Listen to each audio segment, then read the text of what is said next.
Hola, bienvenidos al podcast de Auditorio Cristiano Prédicas, un espacio para compartir las buenas nuevas de Jesús. Te invitamos a que escuches la siguiente reflexión. Buenos días, hermanos. Esta mañana creo que ha sido bien oportuno la presentación de nuestro nieto. Es maravilloso cómo crecen de rápido los bebés, porque recién el 10 de enero era un bebé bien pequeñito que pesaba casi las 9 libras y 51 centímetros. Ahora ya varias libras más y varios centímetros más. Y esto apenas comienza. Y es que el crecimiento es algo natural, algo que disfrutamos.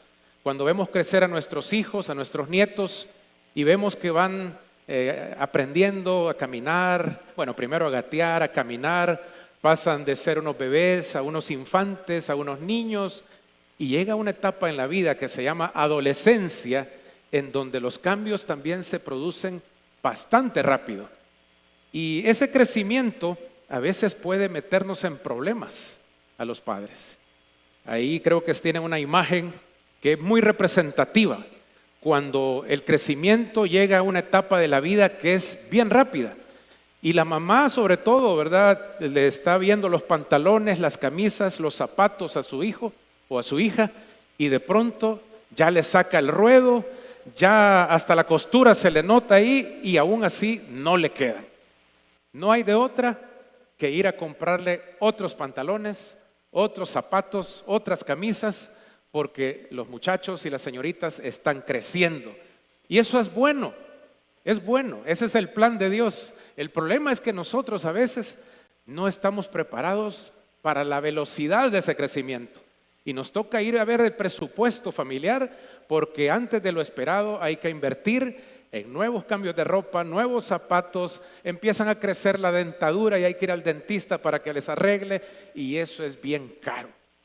Hermanos dentistas, gracias por ayudarnos y gracias por los precios que nos hacen para echarnos la mano, ¿verdad? Pero es necesario, es parte de los problemas que nos enfrentamos a la par de las alegrías del crecimiento. Pero esto no solo pasa en lo físico o en las criaturas o los seres vivos, también sucede con las empresas. Es bien bonito cuando uno comienza un emprendimiento. Generalmente las microempresas son familiares.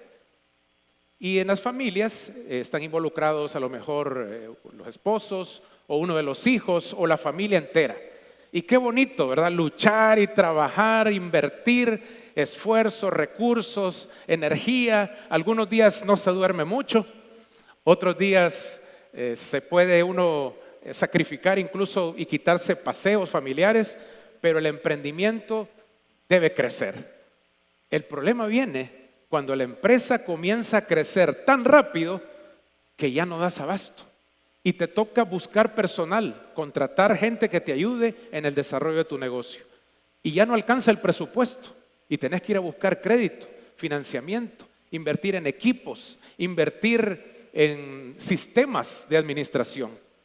Pero si no sos cuidadoso, te puedes meter en problemas, y ese crecimiento rápido, lejos de ser una alegría, te puede llevar incluso a la ruina si no eres alguien muy buen administrador o si te precipitas en tomar algunas decisiones.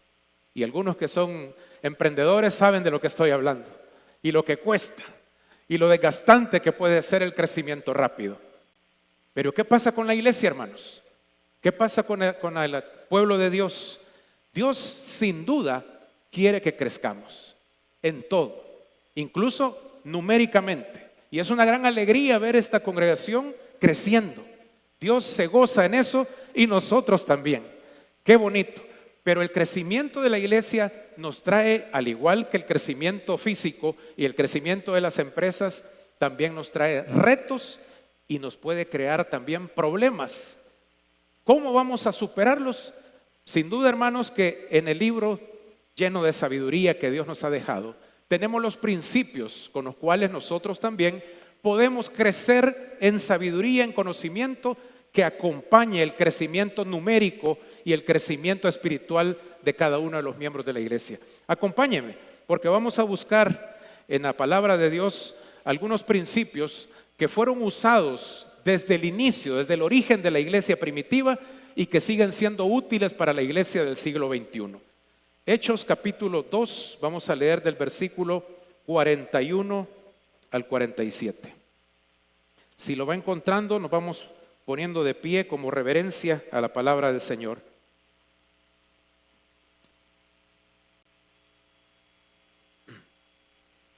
Gracias, hermanos. Dice así la palabra del Señor. Así que los que recibieron su palabra fueron bautizados y se añadieron aquel día como 3,000 personas y perseveraban en la doctrina de los apóstoles, en la comunión unos con otros, en el partimiento del pan y en las oraciones. Y sobrevino temor a toda persona y muchas maravillas y señales eran hechas por los apóstoles. Todos los que habían creído estaban juntos y tenían en común todas las cosas y vendían sus propiedades y sus bienes y los repartían a todos según la necesidad de cada uno. Y perseverando unánimes cada día en el templo y partiendo el pan en las casas, comían juntos con alegría y sencillez de corazón, alabando a Dios y teniendo favor con todo el pueblo. Y el Señor añadía cada día a la iglesia los que habían de ser salvos. Pueden sentarse, hermanos.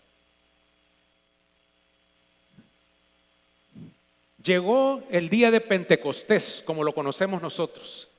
Para los israelitas, para los judíos, es la fiesta del Shavuot, las fiestas de las primicias. Ese día ellos tienen 2 celebraciones a la vez, o celebran 2 eventos importantes en esa fecha, que nosotros conocemos como Pentecostés. En primer lugar, es la celebración de las nuevas cosechas, de los frutos de la tierra. Y veníamos platicando en el carro con Mateo que cuando uno habla aquí en el trópico donde vivimos, pensamos en las frutas, mangos, naranjas, banano, esas son nuestras frutas. Bueno, para ellos son otras frutas diferentes, pero igual tienen cosecha de frutas. Allá tienen higos, allá tienen uvas y otra variedad de frutas, dátiles, un poco diferentes debido al clima y debido al tipo de tierras semiáridas que poseen por allá. Pues en el día de Pentecostés o la fiesta de Shavuot en Israel, ellos celebraban eso, las primicias, pero también tenía un significado espiritual. Ese día celebraban que Dios había entregado la Torá, la ley a Moisés.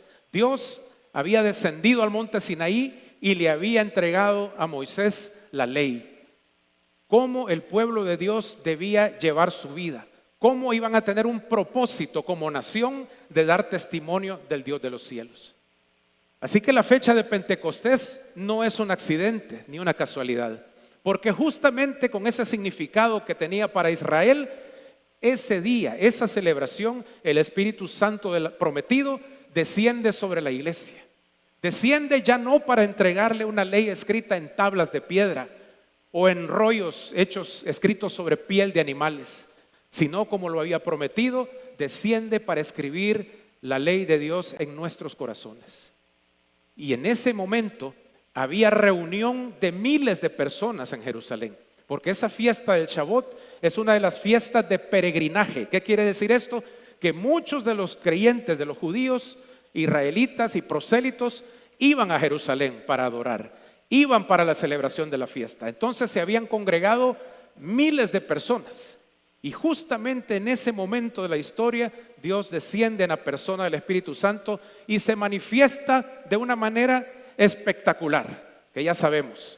Lenguas como de fuego sobre sus cabezas, un viento fuerte que abre el lugar en donde están 120 personas reunidas y aparte cada uno de ellos empieza a hablar en lenguas, idiomas conocidos de aquella época y de aquellas regiones, los cuales todos los que habían llegado de diferentes zonas del mundo entendían y los escuchaban glorificar a Dios cada uno en su idioma.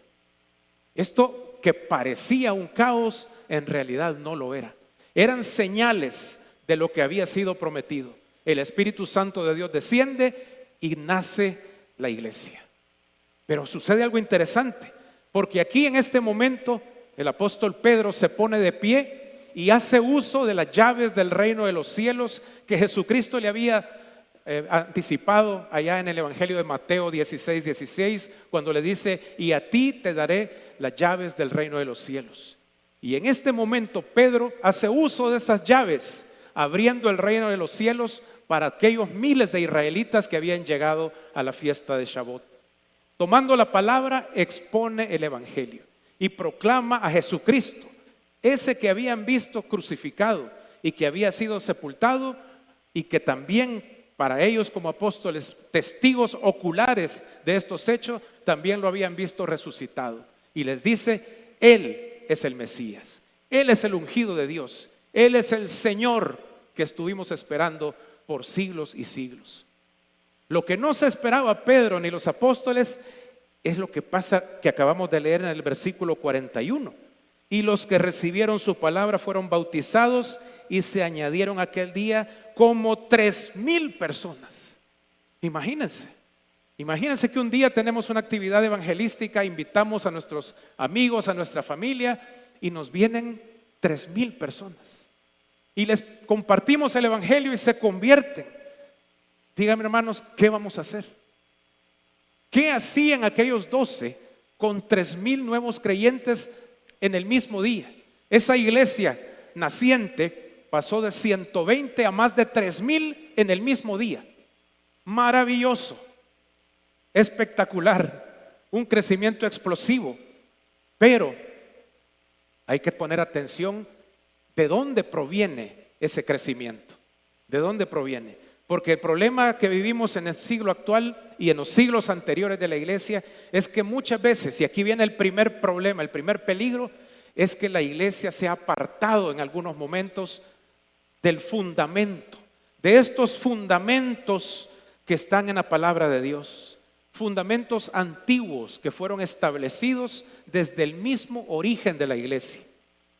Y ahora que pasó este terremoto en Venezuela, y los que hemos tenido aquí terremotos también, sabemos la importancia de buenos fundamentos. Si uno edifica una gran estructura, una casa hermosa y preciosa, un edificio de 40, 50 pisos, lindo diseño, muy funcional, pero con malos fundamentos, con mala fundación, eso está destinado a caerse y pasar a la historia como un desastre. Pero lo mismo le puede pasar a la iglesia cristiana, y le ha pasado por muchos siglos por no haber guardado estos fundamentos que esta mañana vamos a repasar.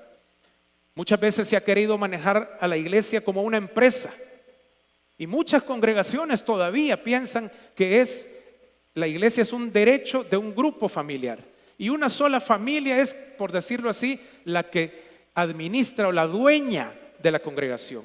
Hasta los edificios y los bienes están a nombre de ellos. La iglesia del Señor no es una empresa que lleva una cruz en el techo. Otras congregaciones y denominaciones han establecido el crecimiento en base a personajes superdotados y carismáticos que atraen la atención hacia sí mismos y no hacia Jesucristo. Ya Jesucristo y su evangelio queda en un segundo plano, y lo que resalta son los personajes llenos de carisma, atractiva personalidad, con un espectáculo tremendo en las plataformas. Pero de pronto también eso no se puede sostener con el tiempo. La iglesia también a veces se ha querido sostener su crecimiento haciendo alianzas con gobiernos, con dictadores, con empresas, creyendo que así va a ser aceptada por todos y va a crecer.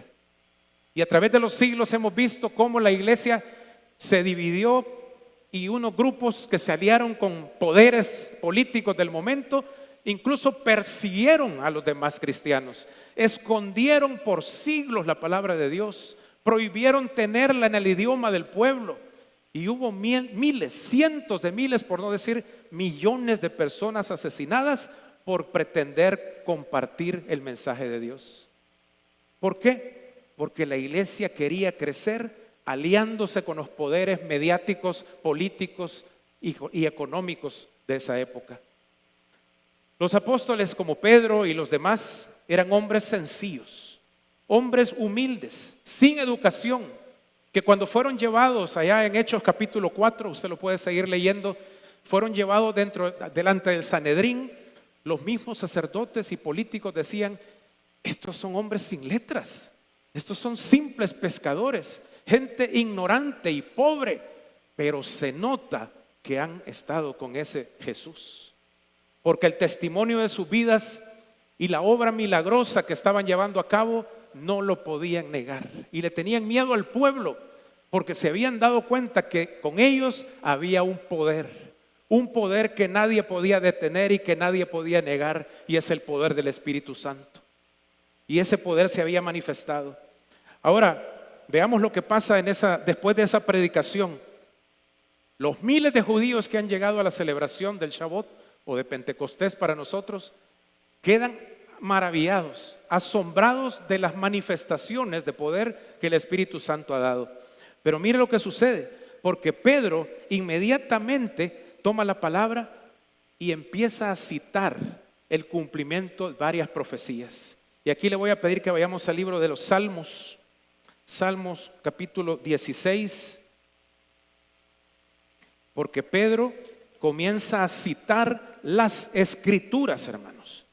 Pedro no estaba en ningún momento apartándose para predicar y basar el crecimiento en lo espectacular de los milagros, en lo espectacular del hablar en lenguas, en el ver las lenguas como de fuego sobre sus cabezas.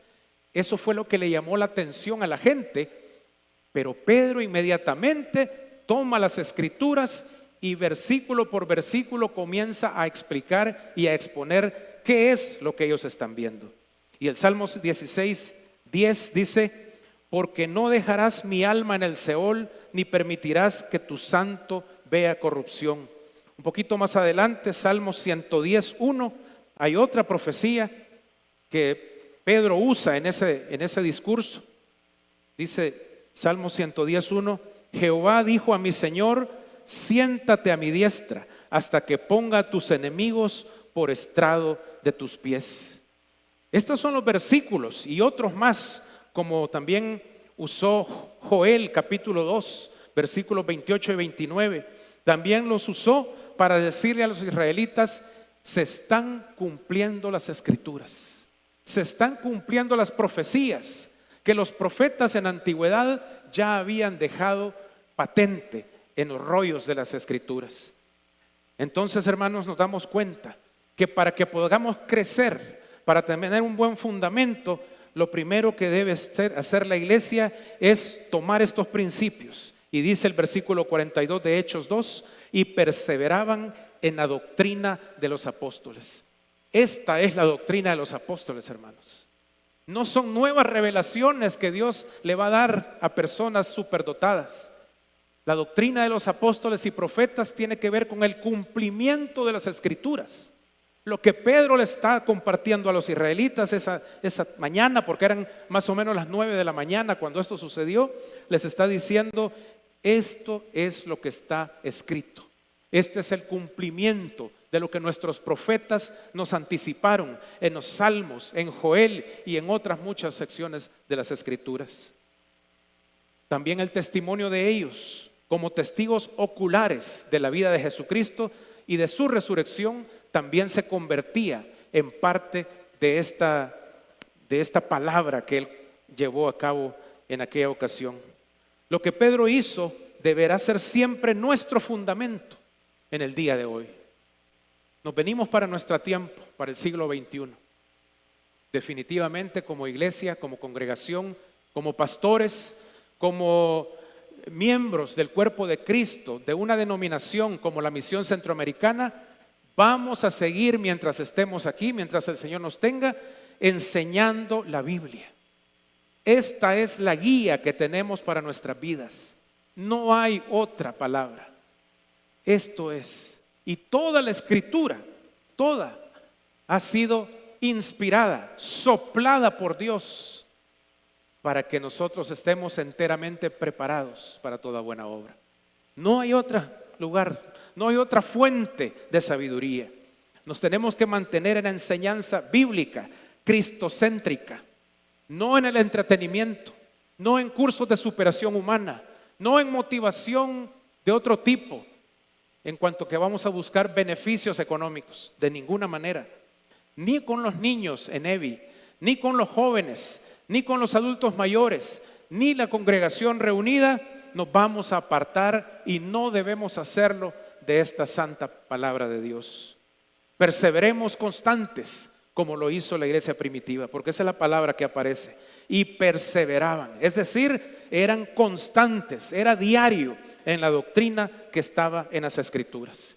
Esa es la primera base de nuestro fundamento. Pero después de esto, miren lo que sigue, porque también es muy importante. Perseveraban en la doctrina de los apóstoles, en la comunión unos con otros. Esta palabra en griego es la palabra koinonía. Algunos grupos cristianos han tomado esto como un rito, como un sacramento. Bueno, hermanos, con todo respeto, pero lo que aquí dice la Escritura y lo que vamos a estudiar es que la comunión tiene que ver con el compañerismo, con el afecto fraternal, con la unidad y con el hecho de que estemos juntos, que nos congreguemos. Yo sé que hay periodos en la historia en donde esto se vuelve imposible. Para algunas personas que nos están viendo en línea, probablemente con algunos problemas de salud que les impide salir de su casa o de un hospital. Otros están de viaje por motivos de trabajo o por motivos familiares, están de viaje y tienen que estar en línea.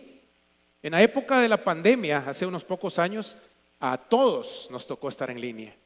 Y gracias a Dios que ahora tenemos la tecnología para poder estar comunicándonos y viéndonos. Pero, hermanos, la única manera de practicar bíblicamente la koinonía, es decir, la comunión, es congregándonos, estando todos juntos, reunidos como pueblo de Dios y gozarnos en la comunión. Que estos asientos vacíos sean los que vamos a llenar en los próximos días, en los próximos meses, con algunos que están quizá viéndonos desde su casa. Los invitamos a venir acá y tener comunión, koinonía con nosotros. Es importantísimo, es un fundamento de la iglesia cristiana congregarse y compartir con el resto de la familia de Dios todo lo que el Señor quiere.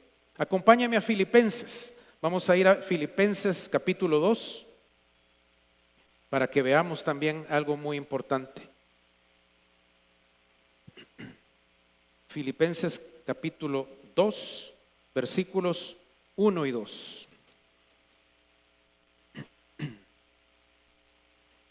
Lo tenemos. Dice así: por tanto, si hay alguna consolación en Cristo, si algún consuelo de amor, si alguna comunión del Espíritu, si algún afecto entrañable, si alguna misericordia, completad mi gozo sintiendo lo mismo, teniendo el mismo amor, unánimes, sintiendo una misma cosa. Y aquí aparecen algunas palabras muy importantes que nos van a ayudar a comprender de qué se trata la koinonía, la comunión. Porque está diciendo el apóstol Pablo que tengamos entonces esta comunión en el Espíritu. Y aquí tenemos entonces en qué se basa la unidad de la iglesia. Porque permítame aclarar que el Señor no pretende que todos seamos exactamente iguales. Dios no está queriendo clonar un hermano con otro. Vamos a tener diferencias de gusto, diferencias de pensamiento, diferencias en cómo deberían hacerse las cosas, y esto es lo más normal del mundo. Pero sí tenemos que tener unidad y unanimidad en algunas cosas que son básicas y son bíblicas, y eso no debemos perderlo. Y lo que dice aquí es comunión del Espíritu. Hermanos, tenemos que estar juntos en el propósito espiritual de adorar a Jesucristo, de que somos su iglesia, de que somos su pueblo, y que aunque yo no esté de acuerdo con todo lo que mi hermano o mi hermana hace, a veces la forma como él o ella quiere hacer las cosas, o no le guste como yo las hago, si está dentro del propósito de mantenernos unidos como cuerpo, con un funcionamiento sistémico, entonces yo voy a apoyar y voy a permanecer unánime. Porque la unidad, voy a compartir un par de conceptos, la unidad es la propiedad, en virtud de la cual un cuerpo no puede dividirse sin que su esencia se destruya o altere. ¿Qué pasa cuando la iglesia pierde la unidad? Destruimos, dañamos el cuerpo de Cristo. Y esto no es la voluntad de Dios. Él quiere que como un cuerpo que está funcionando como sistemas, unos a otros nos cuidemos, nos apoyemos, nos sirvamos y permanezcamos juntos, unidos y unánimes. La unanimidad es estar sin discrepancia, que tengamos coincidencia y nos conformemos a un propósito, el propósito de adorar a Jesucristo y de anunciarlo como nuestro Señor y Salvador. Eso nos debe mantener unidos, hermanos, unidos. Y así vamos a ir edificando este edificio espiritual en donde cada uno de nosotros somos piedras vivas, que vamos sumando y que nos vamos acomodando, respetando las diferencias, pero manteniendo ese propósito de anunciar a Jesucristo y de hacerlo Él Señor y Mesías. Justamente lo que Pedro predicó en aquella mañana. Por eso necesitamos la comunión. Aprovechemos entonces, hermanos, cada oportunidad para celebrar la unidad, para practicar el afecto, para tener compañerismo, para estar juntos en las alegrías, en las celebraciones. Y hay muchas oportunidades. Cada vez que tenemos alguna celebración, como las tuvimos recientemente, el Día del Padre, el Día de la Madre, tuvimos un domingo evangelístico, tuvimos café, tuvimos algo salado, algo dulce, comimos juntos. Hermanos, no se trata de que la comida se la lleven, se trata de que tengamos comunión, de que nos sentemos juntos a platicar, de que podamos gozarnos con los demás, de que podamos celebrar como iglesia la obra que Dios está haciendo en medio de nosotros. No va a ser todos los domingos, pero el domingo que usted sea convocado a la comunión, no se la pierda. No se la pierda, porque va a ser de gran bendición y usted está colocándose como piedra viva en el edificio espiritual que Dios está construyendo. Pero también la comunión nos sirve para estar juntos en las tristezas. Como ya lo decía el pastor, esta semana hubo por lo menos 2 oportunidades para estar juntos con familias que perdieron seres queridos. Es cierto que está la esperanza de la resurrección, la esperanza de que están mejor que nosotros delante de Cristo, pero hay dolor, hay tristeza, hay necesidad. Y la iglesia está para reír con los que rían, para gozarse con los que se gozan, pero también para llorar con los que lloran. Y es muy importante que nosotros practiquemos la unidad de espíritu y de propósito en aquellos momentos de dolor y de necesidad.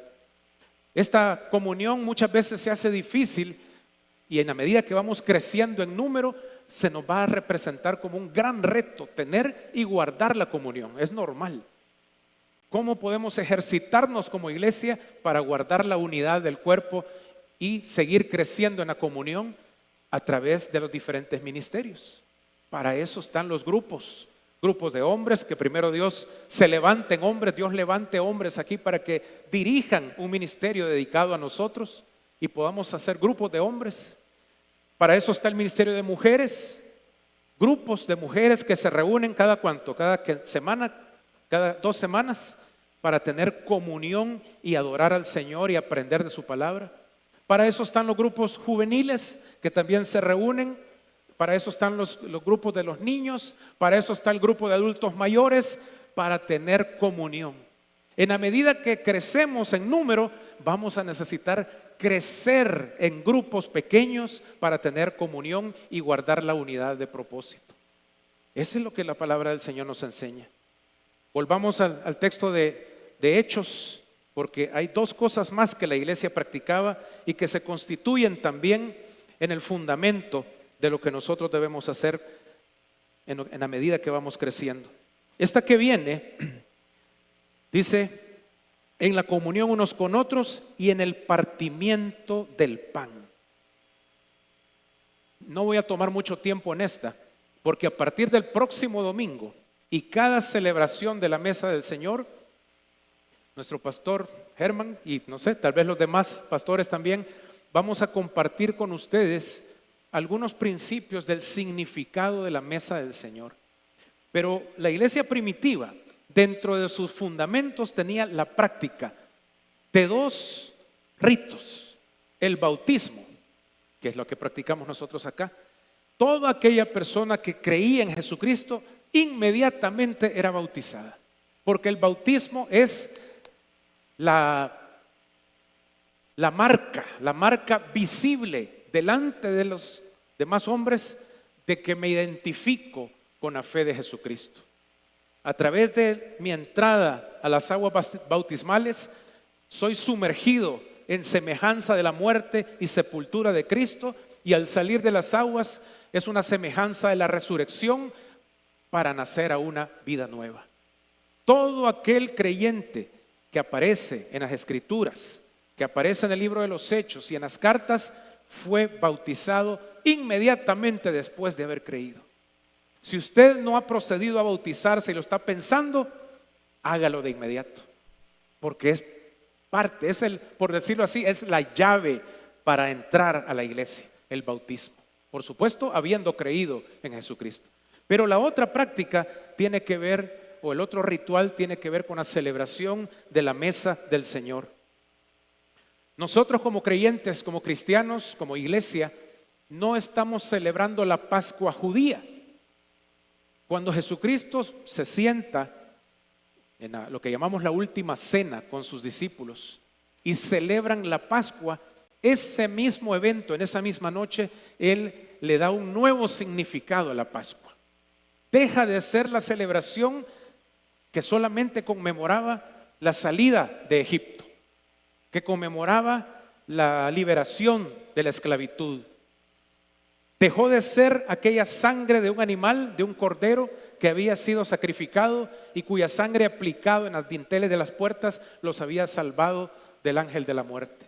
A partir de ahí, Jesucristo le da un nuevo significado. Y la mesa del Señor no es la Pascua judía, sino que es la celebración de la nueva alianza, del nuevo pacto de Jesucristo por medio de su sangre. Ahora, cada vez que celebramos la mesa del Señor, proclamamos a Jesucristo, recordamos su muerte, su resurrección y proclamamos su próxima venida. Y esa celebración la hacemos los que somos miembros bautizados de la iglesia cristiana.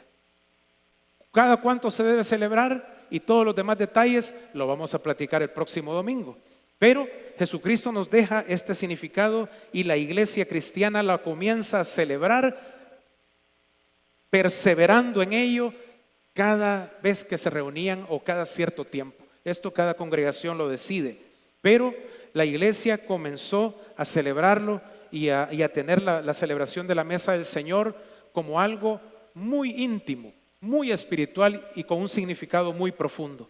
Tan profundo, yo quisiera que fuéramos rápidamente a la carta a los Hebreos, capítulo 7. Solo vamos a leer unos versículos para que usted vea la importancia de la celebración y del significado de la mesa del Señor. Hebreos 7, 22.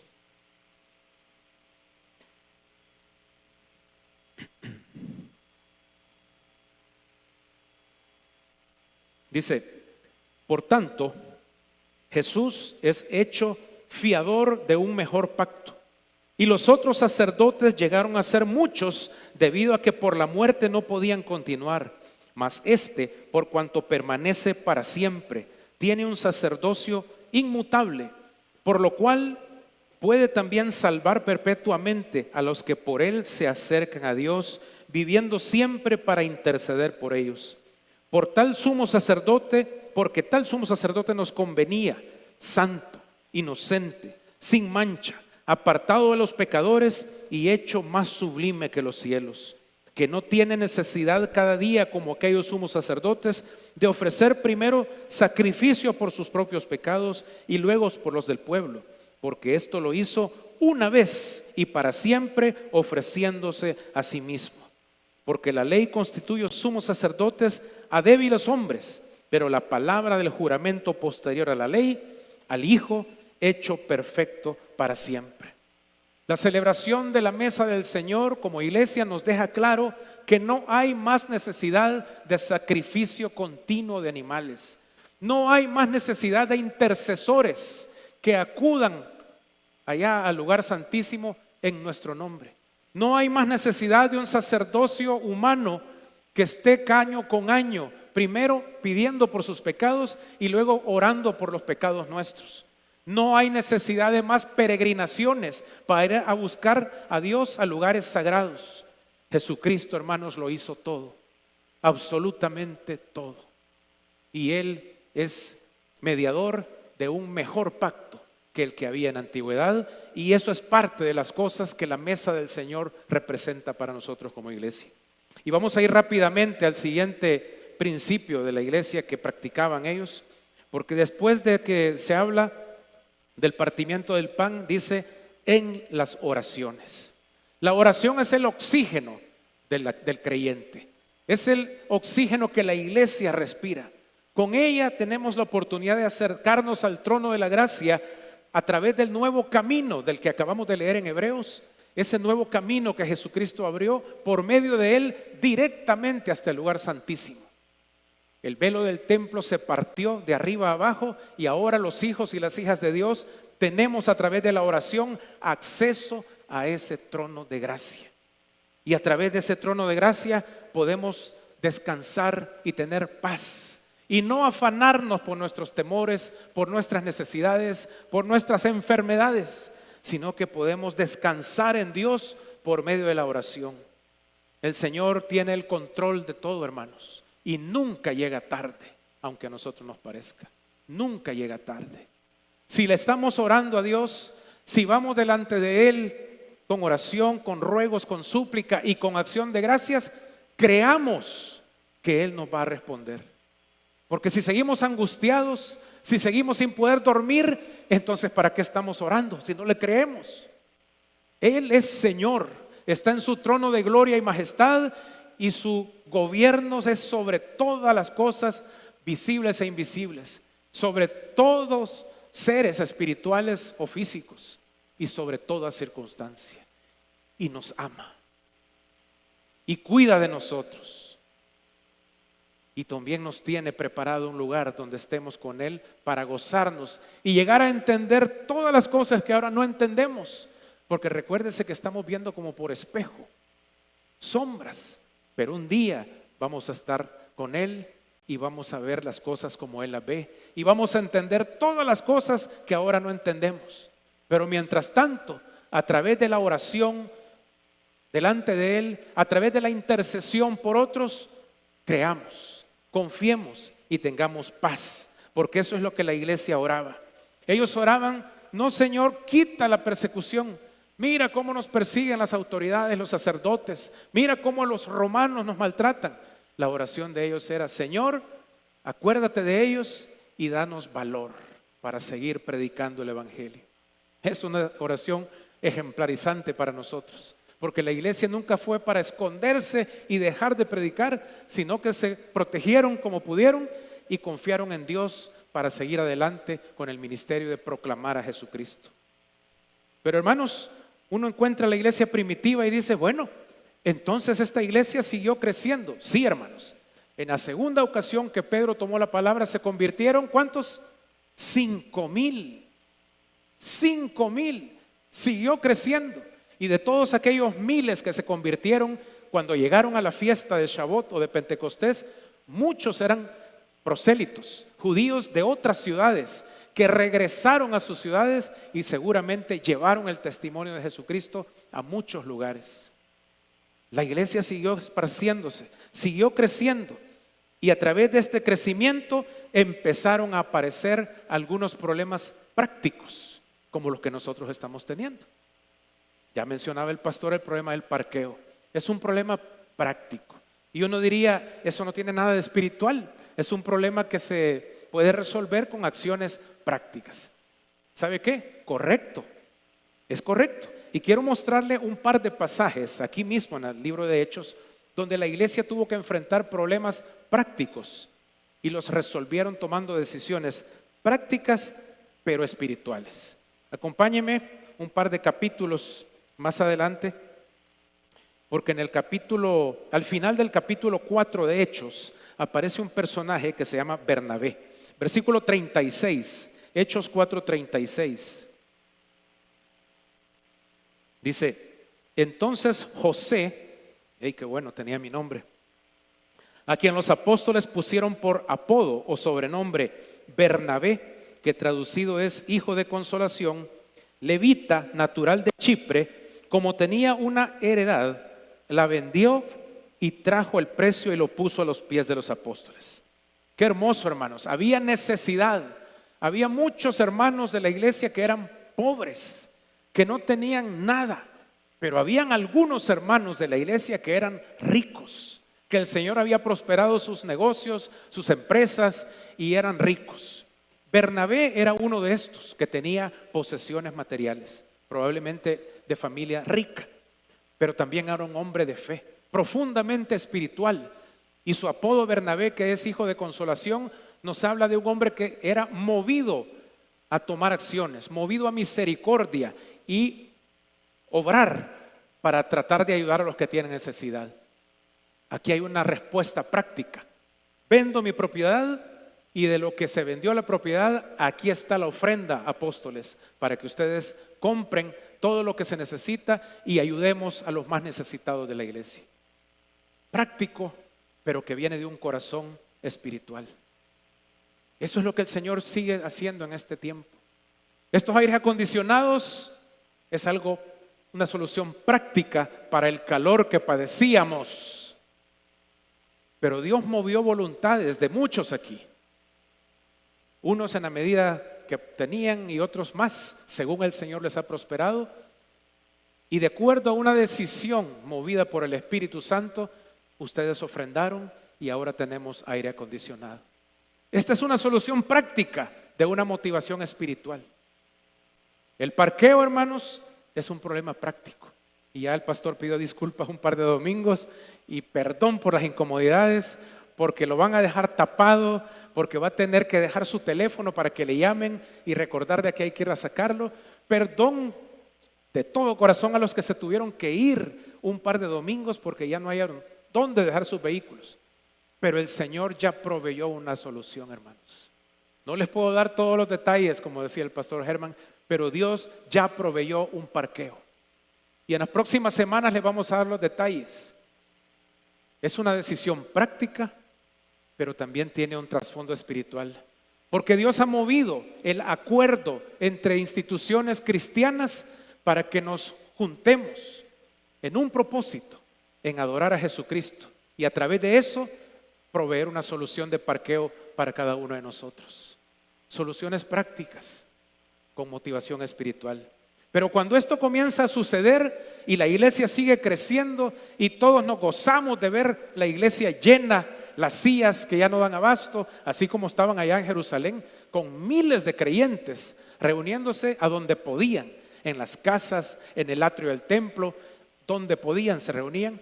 De pronto aparecen otros problemas, otros peligros. Y en el capítulo 5 aparecen dos personajes, Ananías y Zafira. Y estos dos personajes, cuando ven a Bernabé y lo que ha hecho, y cómo la iglesia es bendecida, y cómo le reconocen a Bernabé, tanto que le ponen un apodo tan bonito, ¿verdad? Hijo de consolación, dicen, bueno, ¿y nosotros? Nosotros, mira, también tenemos, solo que darlo todo, pues si no, ¿verdad? No queremos darlo todo, queremos dar una ofrenda, una ofrendita. Pero vamos a decir que lo dimos todo. Vamos a ir a decir que aquí está todo y está a los pies de los apóstoles. ¿Para qué? Bueno, para que también nos pongan un apodo bonito. Para que digan Ananías y Zafira. ¿Cómo les ponemos? Los generosos. Los que nos han sacado de la pobreza a muchos. Reconozcámoslos, aplaudámosles. Pongámosles un cuadro ahí a la par de la cruz, Ananías y Zafira. Esa era la motivación que ellos tenían. Y si usted sigue leyendo la historia, no tenemos tiempo para eso, pero el Espíritu Santo reveló la verdad y los fulminó a ambos por estar tratando de engañar al Espíritu Santo, pretendiendo algo que no era. La solución es espiritual, hermanos. Dentro de todo, cada decisión que debemos tomar como iglesia debe respetar los principios de la palabra y no buscar escabullirnos y hacer cosas buscando otros propósitos. La iglesia no está para estar encumbrando hombres. No estamos aquí para ser alabados por los hombres. Nadie. No estamos para hacer negocios particulares para que un grupito o una familia se haga rica en base a las oportunidades que la iglesia da. No estamos para aliarnos con gobiernos, con imperios, con empresas, para aprovecharnos de ellos y crecer. No estamos para eso. Ya lo hemos hablado. Pero no solo surgió ese problema, surge otro en el siguiente capítulo. Rápidamente vamos a ir a Hechos 6 y mire lo que pasó ahí. Aquí aparece otro problema que es muy posible que ya lo tengamos y si no, va a surgir más adelante en la medida que crecemos.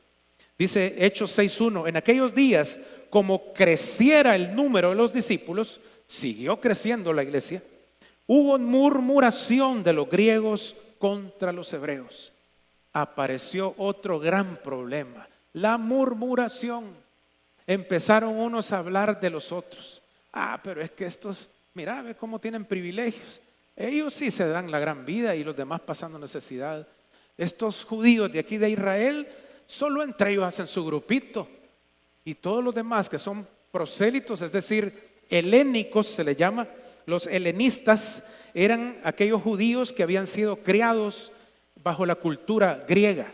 Probablemente no nacidos en Israel, sino en otras ciudades, ya fuera de ciudades griegas o educados bajo la cultura griega que era muy influyente en este tiempo, pero que no eran israelitas nacidos ahí. Entonces, ¿cuál era la queja?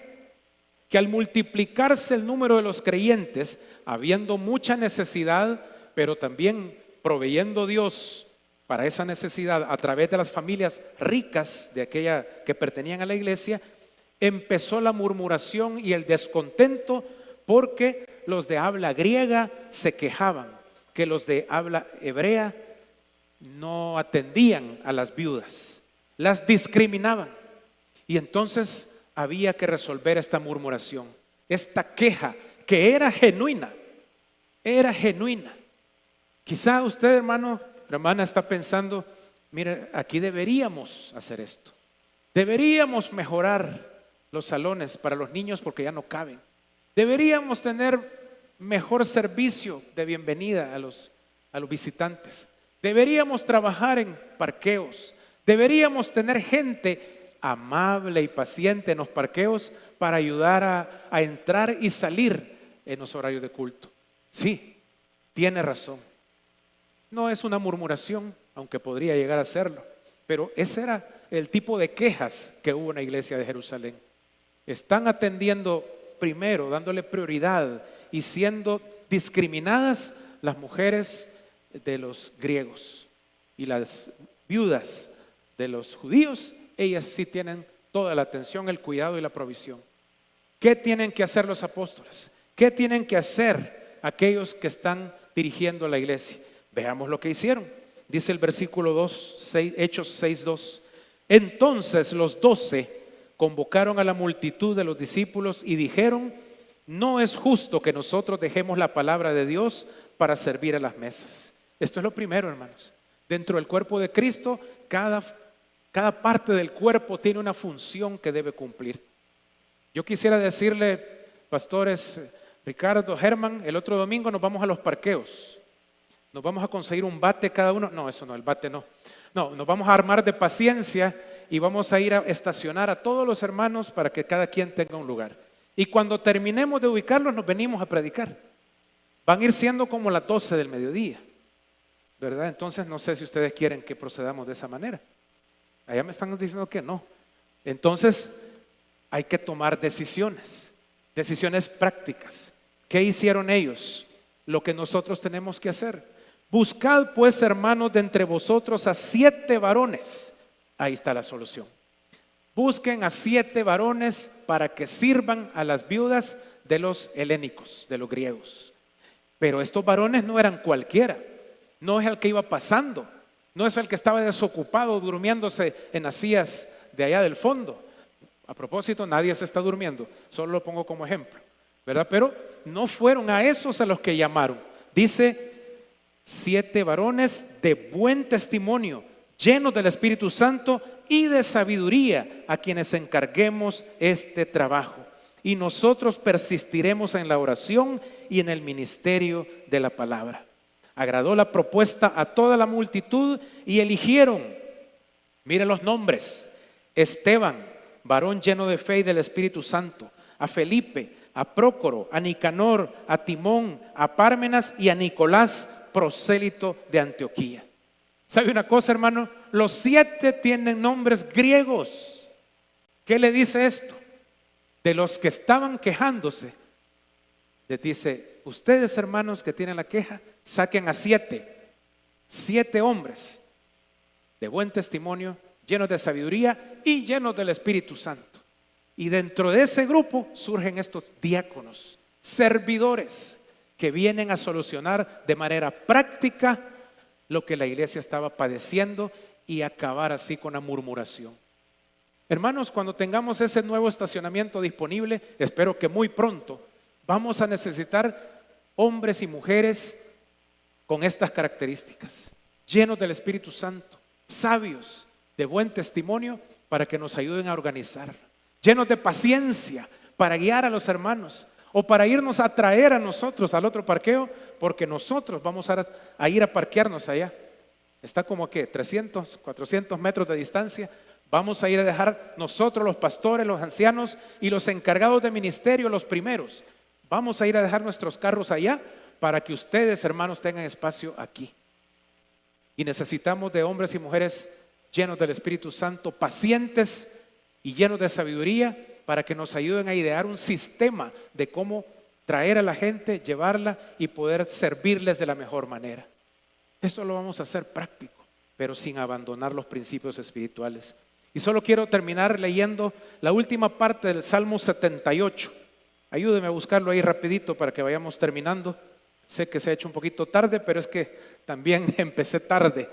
Salmo 78, lo estuvimos meditando el miércoles en la noche de oración, un tiempo muy hermoso que tuvimos. Pero hoy vamos a ir a los últimos 3 versículos del Salmo 78. Esto tiene que ver cómo Dios se mueve, tanto en antigüedad como con la iglesia primitiva, y lo sigue haciendo el día de hoy. Mire lo que hizo Dios con David. Salmo 78, 70. Dios eligió a David, su siervo, y lo tomó de las majadas de las ovejas. De tras las paridas lo trajo, para que apacentase a Jacob su pueblo y a Israel su heredad. Y los apacentó conforme a la integridad de su corazón, y los pastoreó con la pericia de sus manos. Hermanos, desde la antigüedad Dios se ha estado moviendo a través de hombres y mujeres, pero no de cualquier persona, sino de aquellos a los que Él llama con estos requisitos. Y en el Salmo 78 dice: con integridad de corazón. Si usted recuerda, el rey David, cuando va a ser ungido, realmente está olvidado por su padre e ignorado por Samuel, que lo iba a ungir. Es Dios el que le tiene que decir a Samuel: no mires a la estatura, no mires a su fisonomía, no mires a lo que el hombre ve, mira en el corazón, porque Dios ve el corazón y no las apariencias. Dios conoce toda la verdad. Y este es un principio importante. Todos aquellos que estamos sirviendo en algún ministerio o que van a servir en algún ministerio, y espero que se anoten, tienen que ser, como dice aquí, íntegros de corazón. Varones y mujeres llenos del Espíritu Santo. Esos son los que Dios llama.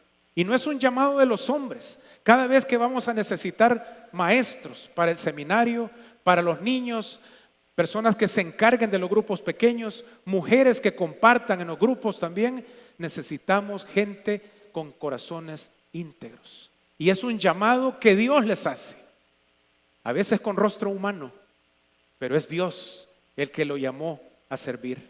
Es Dios quien agarró a David y lo tomó de los rebaños de ovejas, de estar cuidando a sus ovejas y a las cabras de su papá, para ahora cuidar al rebaño de la nación de Israel.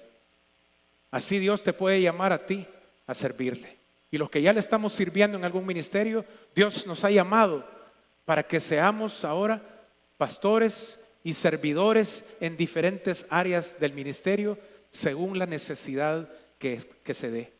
Y esperamos que en la medida seguimos creciendo, ustedes, hermanos y hermanas, estén dispuestos al llamado de Dios y decir: heme aquí, yo también quiero servir, yo también quiero colaborar en el crecimiento de la iglesia. Pero mire lo que sigue el siguiente versículo, en el final del versículo 72. Los pastoreó con la pericia de sus manos. Hermanos, la pericia, la habilidad se aprende y se desarrolla. ¿Usted cree que cuando David fue llamado, fue el que se atrevió a ir a pelear con Goliat? En ese momento él dijo: bueno, ¿y qué hago? ¿Qué piedras le tiro? ¿Cómo se usa esta onda? Voy a ir a practicar ahí un ratito para mientras y después le voy a ir a tirar las piedras a Goliat. No son así las cosas, porque la pericia se adquiere y se desarrolla. David había pasado mucha parte de su vida defendiendo a las ovejas de su padre de las fieras, y tenía una práctica en el uso de la honda, en lanzar piedras y vencer animales, osos, leones, coyotes, todo tipo de fieras. Ya tenía práctica en el uso del bastón para defenderse. Cuando llega delante de Goliat, no tiene más que hacer uso de las habilidades que Dios le había dado y que él había desarrollado y usarlas. Dios usó las manos de David para que lanzara con esa honda, con precisión, la piedra que derribó al enemigo de Israel.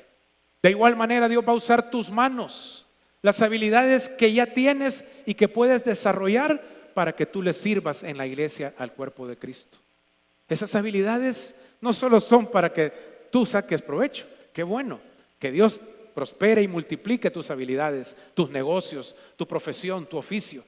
Pero recuérdate, porque detrás del rebaño de ovejas, un día Dios te va a llamar y te va a decir: esas habilidades, esa pericia, ahora quiero que la pongas al servicio del pueblo de Dios. Ahora quiero que la uses y que esa pericia la sigas incrementando. Sigue aprendiendo de la palabra, sigue adquiriendo habilidades para comunicarte, sigue desarrollando los talentos para servirle a la iglesia.